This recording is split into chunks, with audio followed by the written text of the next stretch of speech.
When I wasn't searching high, nor was I searching low.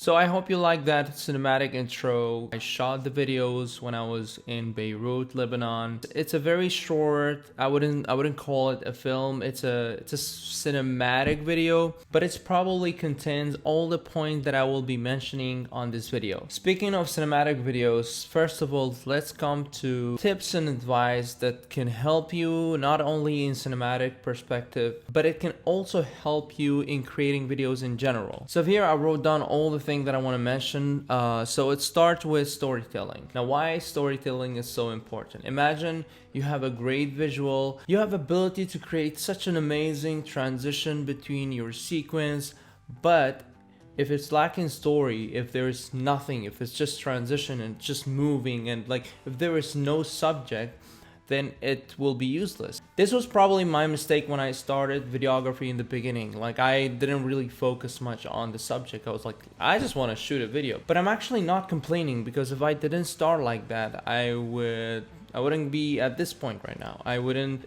discover the mistakes that I already did in the past. So I'm just telling you so you can be aware of that. Storytelling is really important. You can literally shoot a video with your iPhone, but if the story is powerful, if the whole video and the sequence and the shot makes sense, then that's the whole thing. I mean, you win. Speaking of mixing the shot, the second thing that I want to mention is how to mix your shot creatively. Now, this is really important, because when you want to tell a story, if you want to deliver the story in a better way, you have to be really creative by choosing the right footage behind each footage. Like, if, for example, the first intro you saw, there was a moment where there were buildings, like high luxury life, we can say buildings, tall building, but then it directly changed to a very poor neighborhood that lives by the city shore. So in that cinematic short video, what I wanted to deliver basically was, look, there is like high tall building, but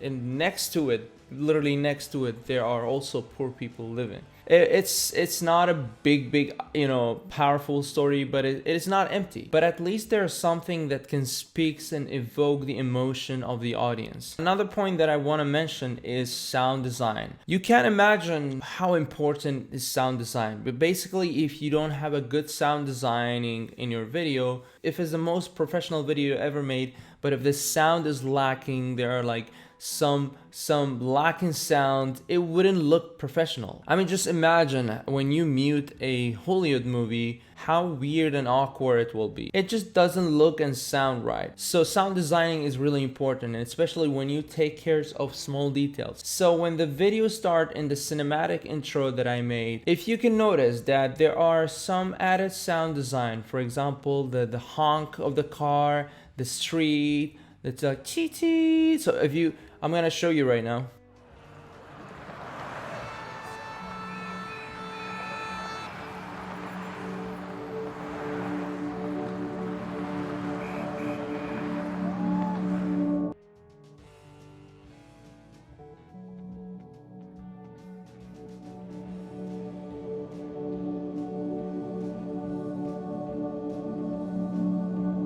There's so much going on, but it was all added, so I can put emotion and real authentic sounds into the video. This is really important because it actually makes the audience to suck into the video and just like feel the reality and feel the place. So these were tips in general when it's come to creating a cinematic video or a video in general. Now we're gonna come to color correcting and color grading. Now you have to know what is the difference between color correcting and color grading. And after this, I will show you how I color corrected and how I color graded the cinematic intro that you saw in the beginning. It's very simple. All you need to know to know the differentiate between the color correcting and color grading. First of all, let's talk about color correcting. Color correcting is when you shoot with C-Log, let's say, or flat image, and then you want to make it natural as how your eyes see things. Basically, you're gonna try to achieve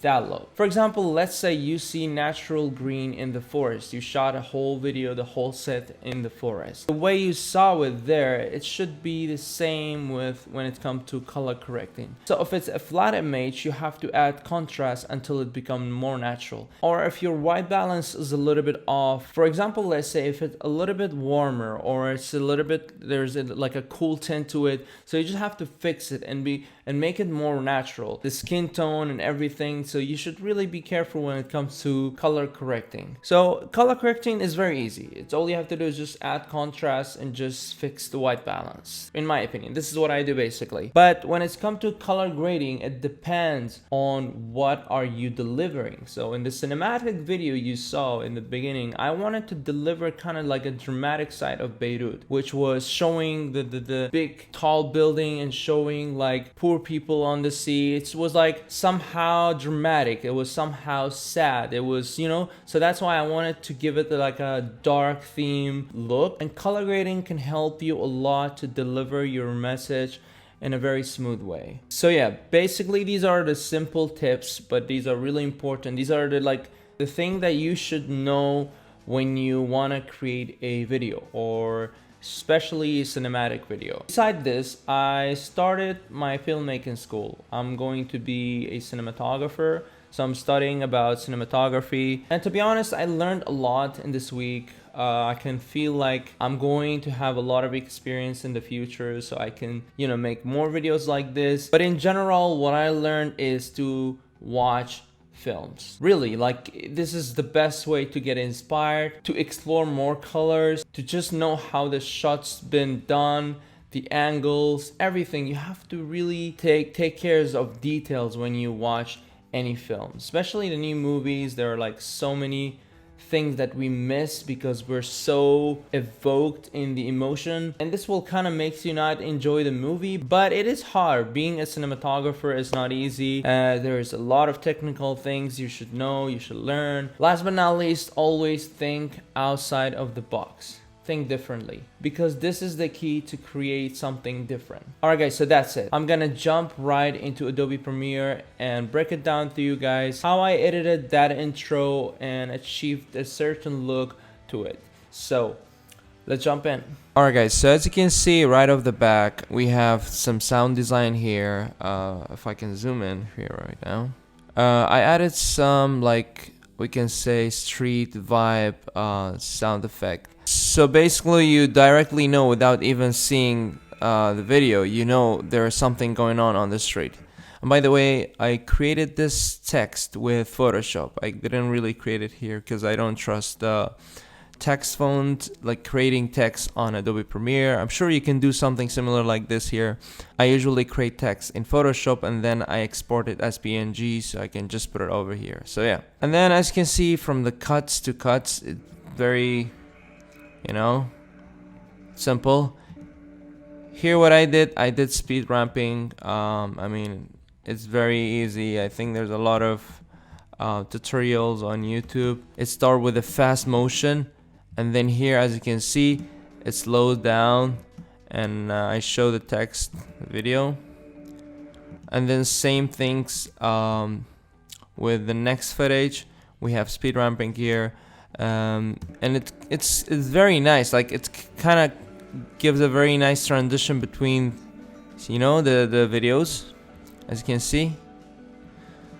So right off the back, the video start with a very slow music and the direction, the destination that I'm going. So this is one thing. Now we're gonna come to color grading. So usually what I do, I create an adjustment layer here. You go to your project file, you click, not here actually, you click here, new item, and then you have adjustment layer, and then click OK, whatever frame per second. In my case it's 24, and then all you have to do is just drag it and put it over top layer of your clips, of your timeline, and then click on it, and then you go to color, and then you start color grading. And the longer you stretch it, the longer it will apply to the layers that is underneath, or we can say the below layers. Let's come here and show you what exactly I did. I could have obviously used one of my LUTs, but I wanted to do everything and explores tool by myself. And if you're interested to get my LUTs, the link will be in the description.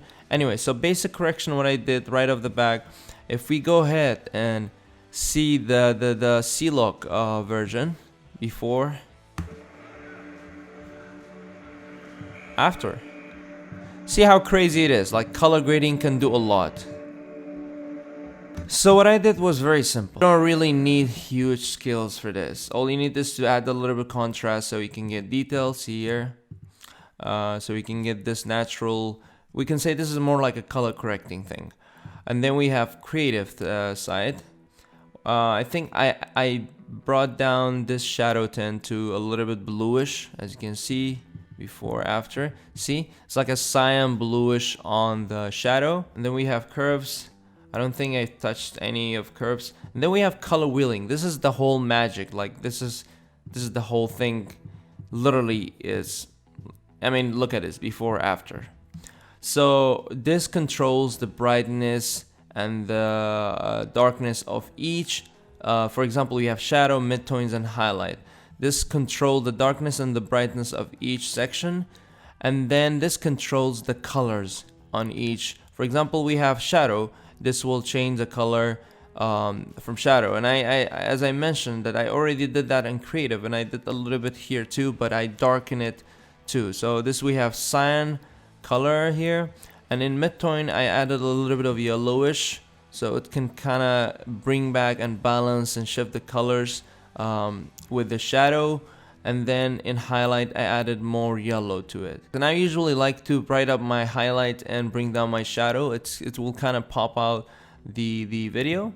So this is before, after. I mean, you can do so much with color wheel and match. So yeah, I mean, pretty much that's what I did with color grading. And to add these black bars, this is very cinematic. Most people do it. If you don't know, all you have to do is go to effects, or you can go here to effect and then go to crop. And then all you have to do is just add it to your adjustment layer. And then from top, put 12. From bottom to put 12. 12 is like a main base for the cinematic crop, but it depends on you. You can go with, let's say, 20. See? The more you go, the more it extends. So yeah, I hope you like that intro. I mean, guys, to be honest, like, it's not that easy to make a cinematic video, but this was like a quick thing to do. It took me like a year and a half to kind of get to this level and just, you know, learn all of these things. And it's not like a major thing for me, but I'm sure this will help many beginner videographer that are into videography. Anyway, guys, I hope you learned something today. If you did, please go ahead and subscribe, and don't forget to like this video.